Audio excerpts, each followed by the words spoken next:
23 जुलाई दिन गुरुवार स्टडी विज्ञान प्रकाश के मॉर्निंग न्यूज सेशन में आप सभी का बहुत बहुत स्वागत है। दोस्तों, एसएससी के द्वारा तीसरी बार एग्जामिनेशन पैटर्न में चेंज किया गया है। अब जो परीक्षाएं होनी थी 17 अगस्त से, वो परीक्षाएं अब करवाई जाएंगी अक्टूबर से। तो आपके सामने आपकी स्क्रीन पर संशोधित जो परीक्षा कार्यक्रम है वो आपको दिख रहा होगा। और जो अभ्यर्थी एसएससी की परीक्षाएं दे रहे हैं वो लोग चाहें तो इसका स्क्रीनशॉट लेके अपने पास रख सकते हैं, या फिर एसएससी की ऑफिशियल वेबसाइट पर विजिट करके सारी जानकारी को प्राप्त कर सकते हैं। तो CHSL 2019 टीयर 1 की जो परीक्षा होनी है, ये परीक्षा अब 22 से 16, 19 से 21 और 26 अक्टूबर को करवाई जाएगी। जूनियर इंजीनियर परीक्षा 2019 27 से 30 अक्टूबर, CGL 2019 टीयर 2 ये परीक्षा होगी 2 से 5 नवंबर के बीच में। सिलेक्शन पोस्ट 2020 8 स्टेज 6, 9 और 10 नवंबर को। स्टेनोग्राफर ग्रेड C और D की परीक्षा होगी 16 से 18 नवंबर को। इसके अलावा जो मुख्य परीक्षाएं ज़्यादा हाईलाइटेड हैं उनमें junior Hindi translator, senior Hindi translator, Hindi प्राध्यापक परीक्षा पेपर 1 ये परीक्षा करवाई जाएगी 19 नवंबर को। SI परीक्षा 2020 पेपर 1 होगा 23 से 26 नवंबर के बीच में। और सिपाही के पदों पर भर्ती की परीक्षा 27, 30 नवंबर एवं 1, 3, 7, 11 और 14 दिसंबर को करवाई जाएगी।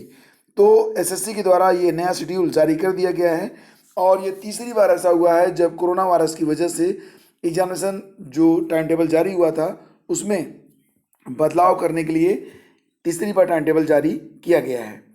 और टीईटी और बीटीसी का ऑनलाइन सत्यापन अब हो सकेगा, यानी कि ऐसे अभ्यर्थी जो 2013 के बाद से टीईटी या फिर बीटीसी कर रहे हैं उनका सारा डेटा ऑनलाइन कर दिया गया है। ऐसे में ऐसे स्कूल और कॉलेज या फिर ऐसे डिपार्टमेंट जहां पर टीईटी और बीटीसी के अभ्यर्थी जॉब कर रहे हैं या फिर किन्हीं कारणों से उनके सर्टिफिकेट को वेरीफाई करने की आवश्यकता है, उसके लिए अब उन्हें आयोग नहीं जाना होगा। सीधे सीधे इसके लिए आपको वेबसाइट पर जाकर रोल नंबर डालना होगा और आपको पता चल जाएगा कि जो मार्कशीट आपके सामने है वो सही है या गलत है। तो इस बात की जानकारी दी है सचिव परीक्षा नियामक प्राधिकारी अनिल भूषण चतुर्वेदी ने।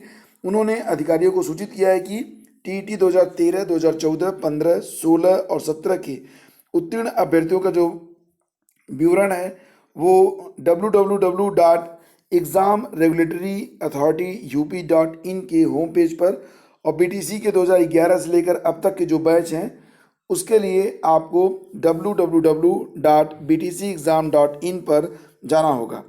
और कोरोना के बढ़ते संक्रमण के मद्देनजर सोशल डिस्टेंसिंग का पालन करना आवश्यक है, लेकिन पिछले एक सप्ताह से देखा जा रहा है कि विभिन्न जनपदों के कई अभ्यर्थी और अध्यापक अपने पुराने प्रमाण पत्रों या अंक पत्रों को प्राप्त करने या सत्यापित कराने के उद्देश्य से कार्यालय आ रहे हैं।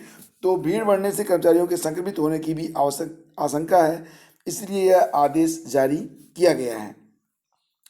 और दोस्तों, दिसंबर में दरोगा भर्ती परीक्षा कराने की तैयारी है। कुल 6130 पद हैं दरोगा के, और पुलिस में भर्ती होने का सपना देख रहे नौजवानों के लिए कमर कसने का समय अब आ गया है। उत्तर प्रदेश पुलिस भर्ती और प्रोन्नति बोर्ड जल्द दरोगा भर्ती 2019 की परीक्षा कराने की तैयारी में है। दिसंबर माह में भर्ती परीक्षा आयोजित हो सकती है। लिखित परीक्षा संचालित कराने के लिए कंपनी का चयन जल्द किया जाएगा और पुलिस भर्ती बोर्ड ने इसके लिए टेंडर जारी कर दिए हैं। आपको बता दें कि पुलिस में महिला व पुरुष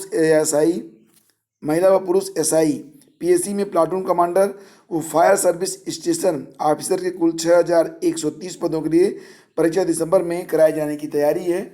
उप निरीक्षक व एएसआई की भर्ती परीक्षाएं संचालित कराने के लिए कंपनी का चयन कराने को लेकर टेंडर जारी कर दिए गए हैं। इसके अलावा 1300 एएसआई, मिनिस्ट्रियल अकाउंटेंट व स्टेनो के पदों पर भर्ती की परीक्षा के लिए 6-7 कंपनियों को सूचना दी गई है। सितंबर में ऑनलाइन आवेदन की प्रक्रिया शुरू हो सकती है। इसके अलावा पुरुष जेल वार्डर के 3012 पद, महिला जेल वार्डर के 626 पद, आरक्षी घुड़सवार पुलिस के 102 पद और फायरमैन के 2065 पदों पर भर्ती के लिए ऑफलाइन परीक्षा नवंबर माह में कराने की तैयारी है। तो फ्रेंड्स, अब समय आ गया है कि आप लोग भी अपनी तैयारी को धार देते रहें और एग्ज़ाम की तैयारी में लग जाएं। सितंबर के महीने में आपको फॉर्म भरने के लिए मिल सकते हैं। कोर्ट ने अंतिम वर्ष की परीक्षा पर मांगा जवाब। यूजीसी ने पूछा क्या परीक्षा एमसीक्यू या ओपन चॉइस हो सकते हैं? फिलहाल फ्रेंड्स, हाई कोर्ट ने यूजीसी से कहा था कि भारतीय आयुर्विज्ञान संस्थान ने कहा है कि लगभग 2 महीने में कोरोना अपने चरम पर पहुंच सकता है। तो ऐसे में क्या ऑफलाइन परीक्षा कैसे होगी? क्या आप छात्रों को दिल्ली बुला सकेंगे? जस्टिस प्रतिभा सिंह ने यूजीसी से पूछा कि क्या देश भर की यूनिवर्सिटी में अंतिम वर्ष की परीक्षा की लंबी प्रक्रिया के बजाय एमसीक्यू, ओपन चॉइस या फिर प्रोजेक्ट बेस्ड हो सकते हैं? कई यूनिवर्सिटी के 31 छात्रों ने यूजीसी के 6 जुलाई के आदेश को अदालत में चुनौती दी है। याचिका में कहा गया है कि ऐसे अंतिम वर्ष के कई छात्र हैं जो या तो खुद कोरोना संक्रमण के शिकार हैं या उनके परिवार के सदस्य इस महामारी की चपेट में हैं। तो फ्रेंड्स, यहाँ पर एक बड़ा सवाल और भी उठता है कि जो आवागमन है क्या वो सुरक्षित होगा? अभ्यर्थियों का आना जाना क्या वो निरापद होगा? और इसके अलावा क्या ये परीक्षा इतनी हाइजीनिक हो पाएगी कि अभ्यर्थी इससे बचे रहें? तो वर्तमान में जो स्थिति चल रही है पिछले खासतौर से 2 दिनों में, उसको देखते हुए तो मुझे तो नहीं लगता कि अब कोई भी परीक्षा आयोजित हो पाएगी, चाहे वो कोई भी परीक्षा हो, ठीक है। क्योंकि पिछले 2 दिनों में उत्तर प्रदेश के हालात भी बद से बदतर होते चले जा रहे हैं। और पूर्वांचल विश्वविद्यालय के जो स्टूडेंट हैं उनको बता दें कि फिलहाल निर्णय ये लिया गया है कि पूर्वांचल विश्वविद्यालय के जो लास्ट सेमेस्टर और जो अंतिम वर्ष के विद्यार्थी हैं उनकी परीक्षाएं 17 अगस्त से करवाई जा सकती हैं। हालांकि इसके बारे में अभी कोई अंतिम निर्णय नहीं लिया गया है लेकिन ये माना जा रहा है कि 17 अगस्त से जो लास्ट सेमेस्टर या लास्ट ईयर हैं उनके अभ्यर्थियों की परीक्षा हो सकती है।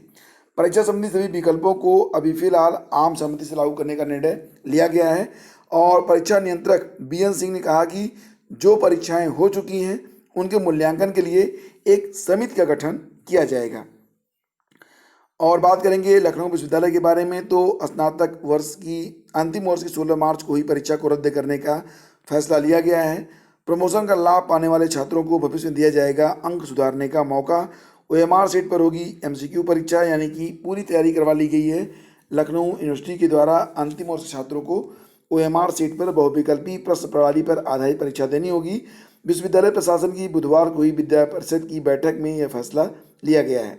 वहीं अन्य सेमेस्टर के छात्रों के प्रमोशन का फार्मूला भी तैयार किया गया। प्रमोशन पाने वाले छात्रों को भविष्य में परीक्षा देकर अपने अंक सुधारने का मौका भी दिया जाएगा अगर वो सुधारना चाहते हैं तो। सभी प्रश्न पत्रों में प्रश्नों की संख्या आधी कर दी गई है जो कि विकल्प के रूप में मिलेगी, यानी कि अगर पहले पेपर में 100 प्रश्न पूछे जाते थे तो इस बार भी पेपर में 100 प्रश्न नहीं होंगे लेकिन उत्तर आपको सिर्फ 50 प्रश्नों का देना होगा। और 16 मार्च जो परीक्षा हुई थी एक पेपर की, उसको दोबारा से देना होगा। और जो नया शेड्यूल जारी किया गया है वो यहाँ पर डिस्कस करेंगे तो वीडियो काफ़ी लंबा हो जाएगा। फिलहाल नया शेड्यूल आपके सामने आपकी स्क्रीन पर मैं दे देता हूँ, आप चाहें तो स्क्रीनशॉट ले लें या फिर सीधे सीधे हमारे ट्विटर हैंडल, हमारे फेसबुक पेज पर आकर इस क्लिप को प्राप्त कर सकते हैं और आराम से पढ़ के ये जान सकते हैं कि किस प्रकार अब ये परीक्षा करवाई जाएगी। फिलहाल आपको ये बता दें कि बीकॉम अंतिम वर्ष की जो परीक्षा होगी ये एमसीक्यू बेस्ड होगी। बीकॉम में 4 ग्रुप होते हैं, प्रत्येक ग्रुप में 2 प्रश्न पत्र होते हैं। प्रत्येक दिन एक ग्रुप के दोनों पेपर की परीक्षा करवाई जाएगी। बीकॉम ऑनर्स और पीजी फाइनल के बारे में बात करें तो प्रत्येक प्रश्न पत्र में 70 प्रश्न दिए जाएंगे, 35 प्रश्नों के उत्तर देने होंगे। कला संकाय वार्षिक परीक्षा के बारे में बात करें तो 2 विषयों में 3-3 प्रश्न पत्र होते हैं। प्रत्येक दिन तीनों प्रश्न पत्रों की परीक्षा एक ही पाली में होगी। तीनों पेपर में 50-50 प्रश्न होंगे, 25-25 प्रश्नों के उत्तर देने होंगे। कला संकाय स्नातक व परास्नातक अंतिम सेमेस्टर में प्रत्येक प्रश्न पत्र में 70 प्रश्न, 35 प्रश्नों के उत्तर देने होंगे।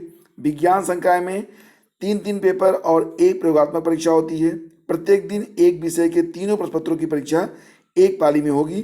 प्रत्येक पेपर में 50 प्रश्न, 25 प्रश्नों के उत्तर 120 मिनट में देने होंगे। और इसी प्रकार से जो विधि संकाय है और ललित कला संकाय है उसके लिए भी यहाँ पर व्यवस्था बनाई जा रही है। तो दोस्तों, यहाँ पर तकनीशियन के पदों पर अगस्त तक करें अप्लाई। यूपी पीसीएल की ओर से यह वैकेंसी आई है जिसमें पदों की संख्या है 608। 18 से 40 वर्ष तक की उम्र वाले जो अभ्यर्थी हैं इसमें आवेदन कर सकते हैं। वेतन होगा 27,200 रुपये और अन्य भत्ते भी मिलेंगे। परीक्षा होगी कंप्यूटर बेस्ड। पात्रताओं में है अगर आप इंटरमीडिएट, अगर आप उत्तर प्रदेश से हाई स्कूल विज्ञान और गणित विषय से या समकक्ष परीक्षा, संबंधित विषय से अखिल भारतीय अथवा राज्य व्यावसायिक प्रमाण पत्र और अन्य पात्रताएं आप रखते हैं तो आप इसमें आवेदन कर सकते हैं। आवेदन शुल्क होगा 1,000 रुपये और 700 रुपये वर्ग के अनुसार। लास्ट डेट है 4 अगस्त। और चलते चलते आपको बता दें कि फिलहाल चाइना के जो संबंध हैं पूरी दुनिया में सारे देशों से चाइना अलग थलग पड़ता जा रहा है, लेकिन उसके बावजूद उसका जो घमंड है वो चरम पर है। फिलहाल अमेरिका ने चाइना को एक अल्टीमेटम दे दिया है कि अमेरिकी शहर ह्यूस्टन स्थित चीनी वाणिज्य दूतावास को बंद करने का अल्टीमेटम ट्रंप प्रशासन की ओर से चीन को दिया गया है। चीन के अखबार ग्लोबल टाइम्स ने कहा है कि अमेरिका ने 72 घंटे के भीतर दूतावास से कामकाज समेटने को कहा है। अखबार के एडिटर हु सीजी ने ट्वीट कर इसकी जानकारी दी है।